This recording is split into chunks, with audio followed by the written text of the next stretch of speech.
Welcome to JC Connect.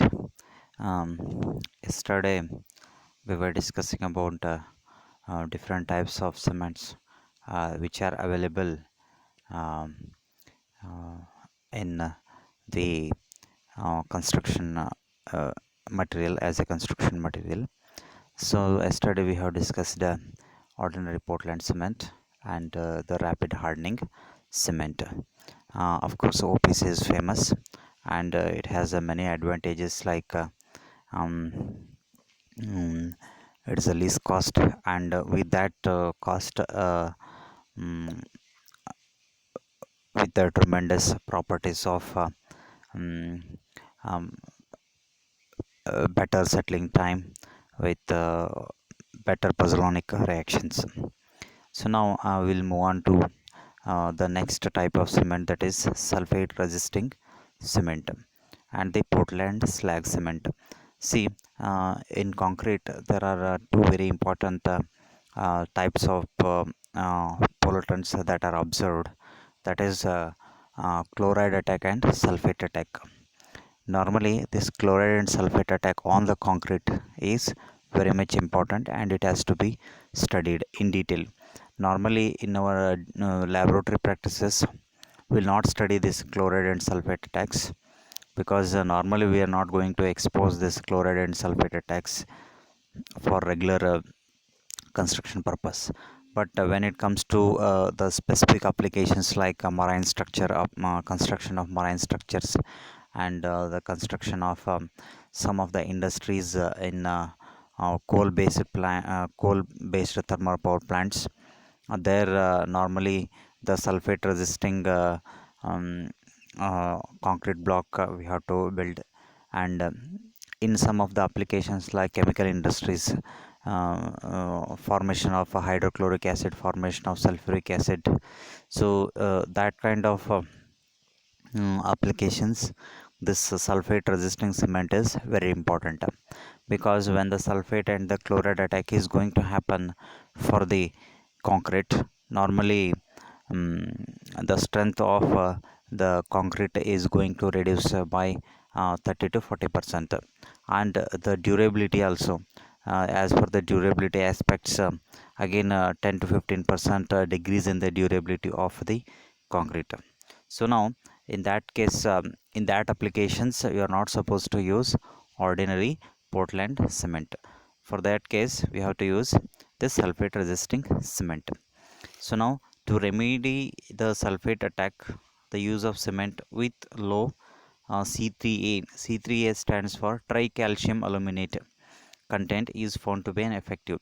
So normally this calcium aluminate is a very important component in the cement. That is, tricalcium aluminate is a very important component in the cement. So if you want to prepare the cement, normally we have to use tricalcium aluminate with a low content of tricalcium aluminate has to be used. So during, I already said that in the marine conditions, in the foundations and the basement where the soil is infested with the sulfates, and very important one more application is the construction of sewage treatment works. Normally, um, have you gone through the crown corrosion of the sewers? To protect the crown corrosion of the sewers, normally what we'll do is that we'll use concrete resisting cement for the manufacture of that pipes.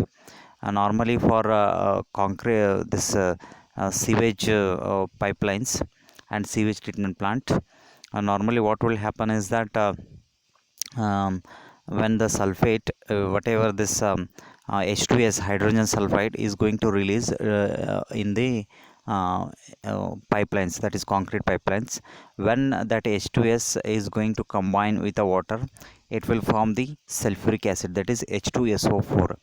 When this H2SO4 is going to react with the concrete, then the corrosion will start. When the corrosion will start, normally this corrosion, it is like um, uh, uh, it is like a crown corrosion. Crown means at the center one black spot it will form, and surrounding you can see the white spots, that normally we can call it as a crown corrosion.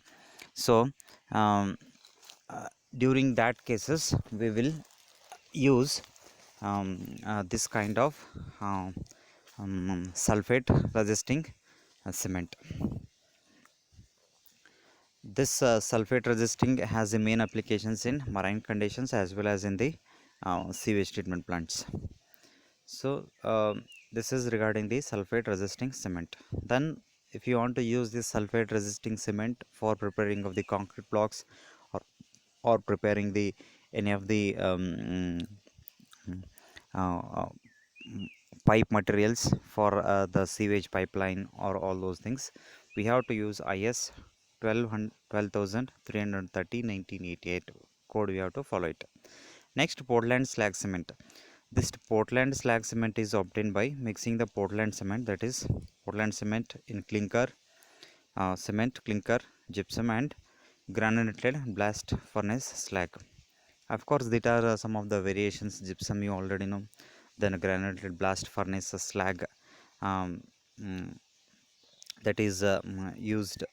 There, they will mix all these things in the ratio of 1:4:6. So then they will prepare this Portland slag cement. Normally, the slag is the byproduct in the industries.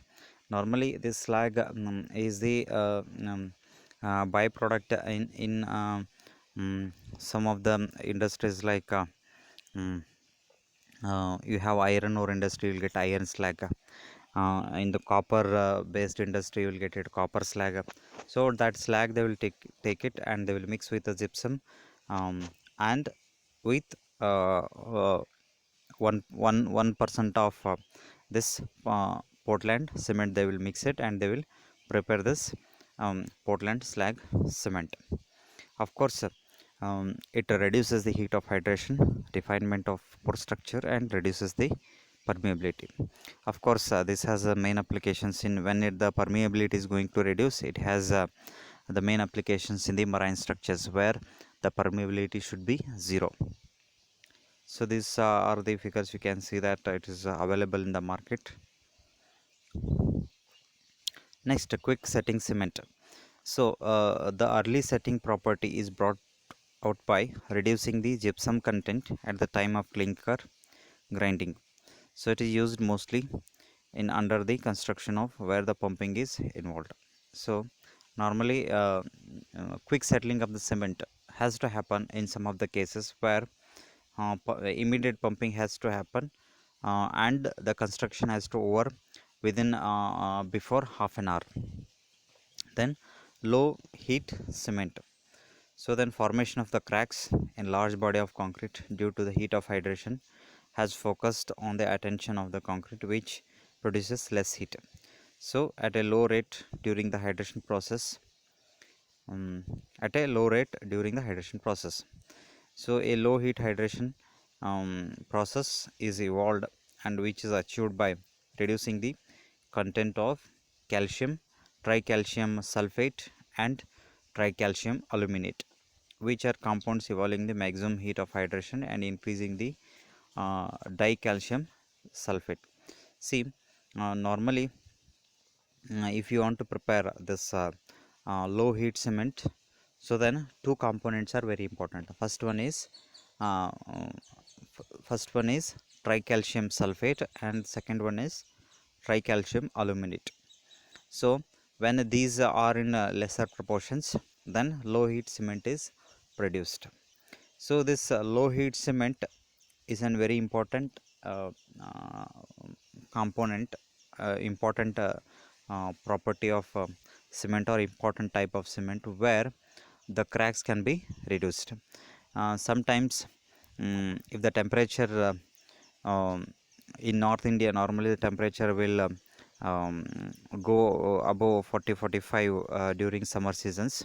In that cases, normally if you are construction, or if the building is exposing normally above 40 degrees centigrade, so the formation of cracks is going to happen. When the formation of the crack is going to happen, you are to use low heat cement in that type of regions. in cold countries it is not suitable. Portland pozzolanic cement.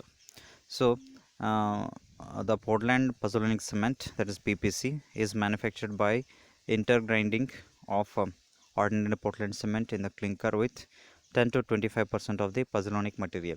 So normally they will use OPC and some 10 to 25% of the pozzolanic material. Then what will be the pozzolanic material?